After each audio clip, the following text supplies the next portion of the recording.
చాలా రోజుల తర్వాత పండక్కి ఇంటికొస్తే మా మేనేజర్లు ఫోన్ల మీద ఫోన్లు చేసి దొబ్బిందే అందుకని భిన్న వెళ్ళిపోవాల్సి వచ్చింది. ఎప్పుడు ఇంటి నుంచి బయలుదేరినా కానీ మా ఫ్యామిలీ వాళ్ళందరితో ఒక రెస్టారెంట్కి వెళ్ళి మనస్ఫూర్తిగా లంచ్ చేసి మాత్రమే ఫ్లైట్ ఎక్కుతా.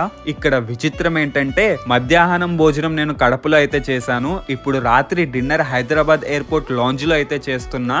రేపు పొద్దున్నే బ్రేక్ఫాస్ట్ మాత్రం అహ్మదాబాద్ లో ఉంటుంది అనుకోండి. అమ్మ బాబోయ్, ఇంటి నుంచి బయలుదేరితే మాత్రం ఒక్కో పూట భోజనం ఒక్కో రాష్ట్రంలో చేయాల్సి వస్తుంది. మూర్తి గారు, ఇలాంటప్పుడే గుండె రాయి చేసుకోవాలి.